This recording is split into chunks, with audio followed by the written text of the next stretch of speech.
নমস্কাৰ পৰীক্ষাৰ্থী আকৌ এটা নতুন ভিডিঅ'লৈ আপোনালোক সকলোকে স্বাগতম জনাইছো।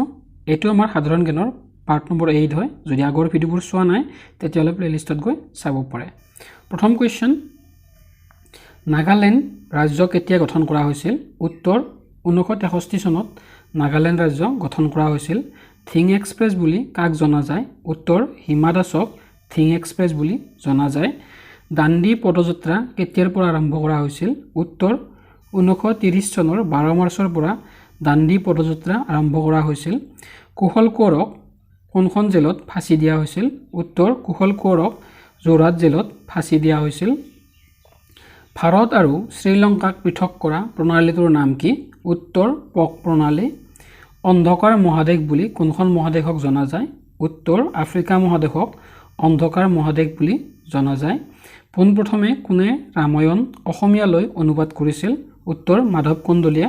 পোনপ্ৰথমে মাধৱ কন্দলীয়ে ৰামায়ণ অসমীয়ালৈ অনুবাদ কৰিছিল। পোনপ্ৰথমে কোনে মহাভাৰত অসমীয়ালৈ অনুবাদ কৰিছিল? উত্তৰ ৰাম সৰস্বতীয়ে পোনপ্ৰথমে মহাভাৰত অসমীয়ালৈ অনুবাদ কৰিছিল। ৰজনীকান্ত বৰদলৈৰ প্ৰথম উপন্যাসখনৰ নাম কি? উত্তৰ মিৰি জীয়ৰী। ভক্তি ৰত্নাৱলী কোনে ৰচনা কৰিছিল? শ্ৰী শ্ৰী মাধৱদেৱে। শ্ৰীমন্ত শংকৰদেৱৰ সাহিত্যিক জীৱনৰ কীৰ্তিস্তম্ভ কি? কীৰ্তন ঘোষা। মাধৱদেৱৰ সাহিত্যিক জীৱনৰ কীৰ্তিস্তম্ভ কি? উত্তৰ হৈছে নামঘোষা। ৰাষ্ট্ৰসংঘৰ মুখ্য কাৰ্যালয় ক'ত অৱস্থিত? উত্তৰ ৰাষ্ট্ৰসংঘৰ মুখ্য কাৰ্যালয় নিউয়ৰ্কত অৱস্থিত। নিউয়ৰ্কত ৰাষ্ট্ৰসংঘৰ মুখ্য কাৰ্যালয় অৱস্থিত। লগতে ৰাষ্ট্ৰসংঘ স্থাপন কৰা হৈছিলে 1945 চনত। আন্তঃৰাষ্ট্ৰীয় মুদ্ৰানিধি মুখ্য কাৰ্যালয় ক'ত অৱস্থিত? উত্তৰ ৱাশ্বিংটনত আন্তঃৰাষ্ট্ৰীয় মুদ্ৰানিধিৰ মুখ্য কাৰ্যালয় অৱস্থিত। আন্তঃৰাষ্ট্ৰীয় মুদ্ৰানিধি স্থাপন কৰা হৈছিলে 1945 চনত। বিশ্ব স্বাস্থ্য সংস্থাৰ মুখ্য কাৰ্যালয় ক'ত অৱস্থিত? বিশ্ব স্বাস্থ্য সংস্থাৰ মুখ্য কাৰ্যালয় জেনেভাত অৱস্থিত।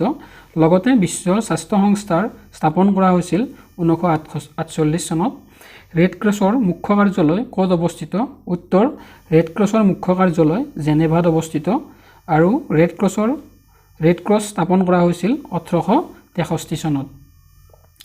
জ্ঞানপীঠ বঁটা লাভ কৰা প্ৰথম অসমীয়া উপন্যাসখনৰ নাম কি? উত্তৰ মৃত্যুঞ্জয়।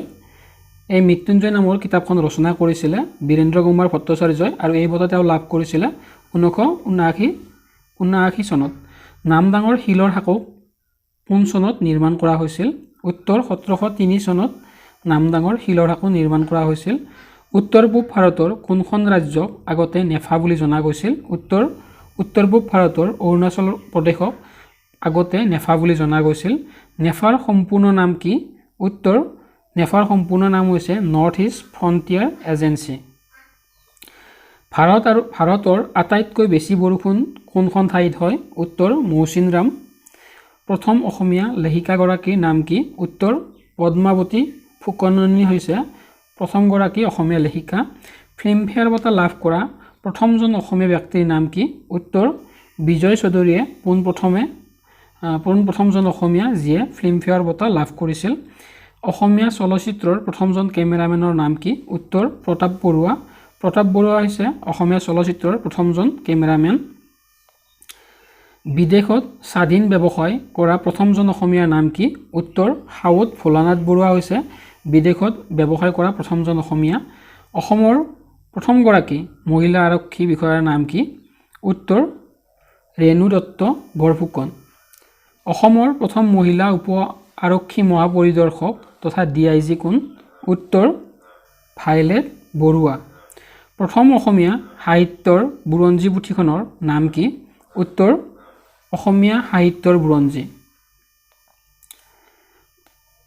প্ৰথম অসমীয়া দৈনিক বাতৰি কাকতখনৰ নাম কি? উত্তৰ দৈনিক বাতৰি কাকত। প্ৰথম অসমীয়া কবিতা পুথিখনৰ নাম কি? উত্তৰ প্ৰহ্লাদ চৰিত্ৰ।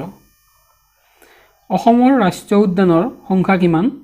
উত্তৰ 7খন। অসমৰ বিধানসভাৰ আসনৰ সংখ্যা কিমান? উত্তৰ 126খন। তো আজিৰ ভিডিঅ'ত ইমানখিনি আছিলে। ধন্যবাদ।